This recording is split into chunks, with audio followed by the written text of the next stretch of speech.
জয় শ্রীকৃষ্ণ। রাধে রাধে। নমস্কার বন্ধুরা, আষাঢ় মাসের যে কোনো সোমবার মাত্র 2টি লবঙ্গ হাতে রেখে আপনাদের মনস্কামনা বলুন, আর এই ছোট্ট উপায়টি করুন। 21 দিনের মধ্যেই আপনার মনস্কামনা পূর্ণ হয়ে যাবে। যদি এই উপায় আপনারা আষাঢ় মাসের যে কোনো সোমবারে সঠিক নিয়মবিধি মেনে করতে পারেন। বন্ধুরা, জ্যৈষ্ঠ মাস শেষ হয়ে শুরু হয়ে গিয়েছে আষাঢ় মাস, আর 2025 সালে আষাঢ় মাসটি শুরু হয়েছে 16ই জুন এবং এই আষাঢ় মাসটি শেষ হবে 17ই জুলাই। আষাঢ় মাসটি হলো বাংলা মাসের চতুর্থ মাস। তো বন্ধুরা, এই পবিত্র আষাঢ় মাসে যে কোনো সোমবার এই উপায়টি একবার করে দেখুন। মহাদেব কিভাবে আপনার সকল ইচ্ছে পূরণ করেন। অনেক অনেক মানুষ আছেন, তারা জীবনে যে জিনিসটি পেতে চাইছেন সেই জিনিসটি পাওয়ার জন্য হয়তো কঠোর পরিশ্রম করছেন, অনেক চেষ্টা করছেন, কিন্তু শত চেষ্টা করবার পরেও সেই জিনিসটি তারা কিছুতেই পাচ্ছেন না। আবার অনেক মানুষ রয়েছেন, তাদের কাছে টাকা পয়সা একদমই নেই, বা টাকা পয়সা উপার্জন করবার পথ তাদের সামনে খোলা নেই। তাদের কাছে যতটুকু টাকা পয়সা রয়েছে তা জলের মতো অযথা নানা কারণে খরচ হয়ে যাচ্ছে। আবার অনেকের স্বপ্ন থাকে তার নিজের একটা সুন্দর ঘর হোক, অন্যের ঘরে থাকতে চায় না। বন্ধুরা, আবার অপরদিকে অনেক মানুষের স্বপ্ন থাকে তার নিজের একটা সুন্দর গাড়ি হোক, বাড়ি হোক, অনেক টাকা পয়সা হোক, সুন্দর একটা পরিবার হোক। শত চেষ্টা করার পরেও কিন্তু সেই স্বপ্ন অনেক সময় কিছুতেই পূরণ হয় না। আবার অনেক মানুষ রয়েছেন, তাদের সেই স্বপ্ন হয়তো পূরণ হয়, কিন্তু পরিবারে সর্বদাই ঝগড়া অশান্তি লেগে থাকে। পরিবারে একে অপর সদস্যের সঙ্গে মিল থাকে না। সব কিছু থাকার পরেও ঘরে সুখ শান্তি থাকে না। তো বন্ধুরা, আপনাদের জীবনে যে সমস্যায় থাকুক না কেন, যে মনস্কামনায় থাকুক না কেন, মহাদেবের শরণে আপনারা যখন যাবেন, সেই সমস্ত সমস্যা এবং মনস্কামনা খুব তাড়াতাড়ি স্বয়ং মহাদেবের আশীর্বাদে পূর্ণ হয়ে যাবেন। বন্ধুরা, ইনি হলেন দেবের দেব মহাদেব।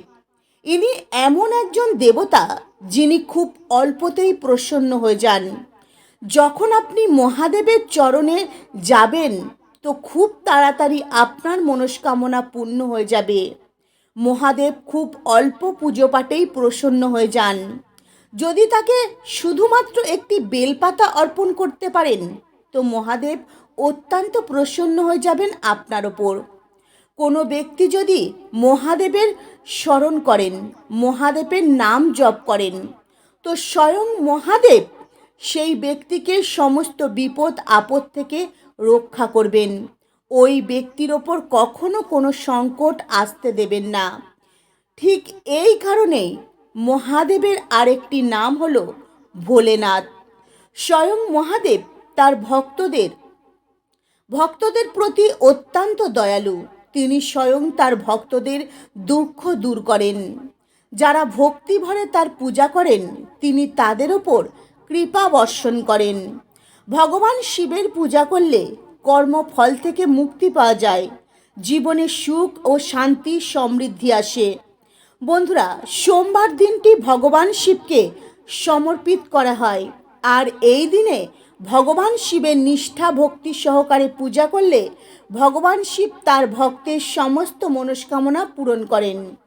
বন্ধুরা, প্রত্যেক সোমবার ভগবান শিবের পূজা করবার সাথে সাথে ভগবান শিবের শক্তিশালী মন্ত্র ওং নমঃ শিবায় 108 বার করে যদি জপ করতে পারেন তো সকল সমস্যা বাধা বিপত্তি থেকে মুক্তি লাভ পাবেন।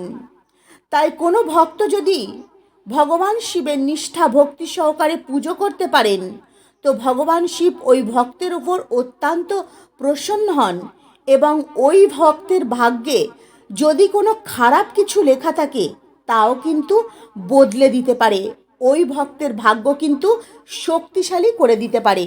যদি ওই ভাগ্যের ভক্তে কষ্ট লেখা থাকে, দুঃখ লেখা থাকে, দারিদ্রতা লেখা থাকে, তো স্বয়ং মহাদেবী পারেন একমাত্র ওই ভক্তের ভাগ্যকে বদলে দিতে, ওই ভক্তের ভাগ্যে সুখ, শান্তি, সমৃদ্ধি আনতে।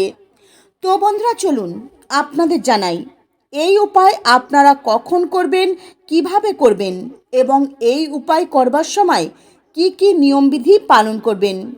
তো আমার প্রত্যেক বন্ধুদের কাছে অনুরোধ রইল, আপনারা ভিডিওটি প্রথম থেকে শেষ পর্যন্ত মনোযোগ সহকারে দেখবেন।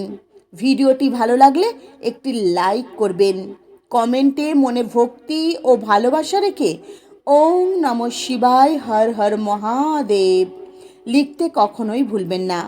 বন্ধুরা, এই উপায়টি আপনারা আষাঢ় মাসের যে কোনো সোমবার দিন করবেন। যে সোমবার আপনারা এই উপায় করবেন অবশ্যই খুব সকাল সকাল ঘুম থেকে উঠবেন, বেশি বেলা অবধি বিছানায় শুয়ে থাকবেন না, এতে আপনাদের ভাগ্যও কিন্তু শুয়ে পড়বে। ভগবানের নাম জপ করতে করতে আপনারা কিন্তু দিন শুরু করবেন। তারপর স্নান করবেন, শুদ্ধ বস্ত্র পরিধান করবেন। এই উপায়টি করবেন তো যে কোনো আপনারা শিব মন্দিরে গিয়ে করবেন, বা আপনার বাড়িতে যদি শিবলিঙ্গ থাকে, ভগবান শিবের ছবি থাকে, তো সেখানে বসেও কিন্তু আপনারা করতে পারেন। বন্ধুরা, এই উপায়টি আপনারা করবেন তার জন্য 2টি একদম নিখুঁত ফুলওয়ালা লবঙ্গ নেবেন। এই লবঙ্গ হলো শিব শক্তির প্রতিরূপ। আর এই লবঙ্গ একদম পরিষ্কার নেবেন, আর 1 ঘটি পরিষ্কার শুদ্ধ জল নেবেন, আর সেই জলের মধ্যে কয়েক দানা চিনি দিয়ে দেবেন। এই উপায়টি করলে আপনাদের জীবনে যদি আর্থিক সমস্যা থাকে তো সেই সমস্যা থেকে খুব তাড়াতাড়ি মুক্তি পেয়ে যাবেন ভগবান শিবের আশীর্বাদে। বন্ধুরা, এই উপায় আপনি আপনার বাড়িতেও করতে পারেন, মন্দিরে গিয়েও করতে পারেন। তো ভগবান শিবের সামনে দাঁড়িয়ে এই 2টি লবঙ্গ হাতের মুঠোয় শক্ত করে মুঠো করে নেবেন।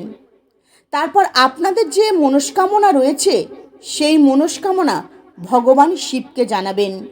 যদি আপনাদের ঘরের মনস্কামনা থাকে, তো আপনি চাইছেন আপনার একটা সুন্দর ঘর হোক, তো সেই মনস্কামনা আপনারা কিন্তু ভগবান শিবকে জানাবেন। বন্ধুরা, যদি আপনার একটি সুন্দর পরিবার প্রয়োজন হয় তো ভগবান শিবের কাছে প্রার্থনা করবেন যেন আপনার একটা সুন্দর পরিবার থাকে। এবং ভগবান শিবের কাছে আপনারা জানাবেন যদি আপনাদের জীবনে বাধাবিঘ্ন সমস্যা থাকে সেই সমস্যা থেকে মুক্তি পাওয়ার জন্য। বন্ধুরা, আর আপনারা যখন এই লবঙ্গ হাতের মুঠোয় রাখবেন আর আপনাদের মনস্কামনা ভগবান শিবকে জানাবেন, তো অবশ্যই ওম নমঃ শিবায় মন্ত্রটি আপনারা কিন্তু মনে মনে জপ করবেন 108 বার। তারপর সেই লবঙ্গ 2টি আপনারা শিবলিঙ্গে অর্পণ করবেন। তারপর সেই 1 ঘটি জল শিবলিঙ্গে অর্পণ করবেন।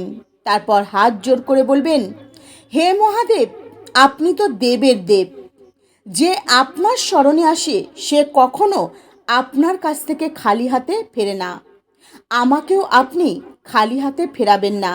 হে মহাদেব, আমার কষ্ট হরণ করে নিন, দুঃখ দূর করে দিন, আর আমার মনস্কামনা পূরণ করে দিন। বন্ধুরা, এই উপায় সোমবার দিন সকালে কিংবা সন্ধ্যায় যে কোনো সময় করতে পারেন। এই উপায়টি করে দেখুন মহাদেব কিভাবে আপনাদের মনস্কামনা পূরণ করেন। যদি আপনি সমস্ত জায়গায় হেরে যান, যদি সমাজে আপনার মান সম্মান না থাকে, তখনও আপনি মহাদেবের কাছে যাবেন, মহাদেবকে স্মরণ করবেন, এই উপায় করবেন। দেখবেন মহাদেবের কৃপায় আপনি কিন্তু সমস্ত সমস্যা থেকে খুব সহজেই মুক্তি পেয়ে যাবেন। মহাদেব আপনার ওপর অত্যন্ত প্রসন্ন হয়ে যাবেন। আপনার জীবনে সুখ, শান্তি, সমৃদ্ধি ফিরে আসবে। সমাজে আপনার মান সম্মান, যশ, খ্যাতি বাড়বে। তো বন্ধুরা, যে কোনো সোমবার আষাঢ় মাসের একবার নিষ্ঠা ভক্তি সহকারে ভগবান শিবের নাম জপ করতে করতে এই উপায়টি করুন। বন্ধুরা, জীবনে ভালো থাকার জন্য, সুখে শান্তিতে থাকার জন্য আমরা তো অনেক কিছু করি, হাজার হাজার লাখ লাখ টাকা খরচা করি। অনেক কিছু করার পর, কঠোর পরিশ্রম করবার পরেও কিন্তু অনেক সময় জীবনের সফলতা আসে না, জীবনে সুখ শান্তি সমৃদ্ধি আসে না। তো ঘরে বসে সামান্য 2টি লবঙ্গ দিয়ে এই উপায় করে দেখুন, ভগবান শিবের নাম জপ করতে করতে। ভগবান শিব হলেন অত্যন্ত ভোলাভালা, ভগবান শিব হলেন এই সৃষ্টিকর্তা। তাই আপনারা যদি ভগবান শিবের নাম জপ করতে করতে এই উপায় করতে পারেন, তো ভগবান শিব কিন্তু আপনাদের ভাগ্যকে খুব সহজেই বদলে দিতে পারবেন। তো বন্ধুরা, আজকের মতো ভিডিও এই পর্যন্তই। আপনারা ভালো থাকবেন, সুস্থ থাকবেন। নমস্কার, হরে কৃষ্ণা।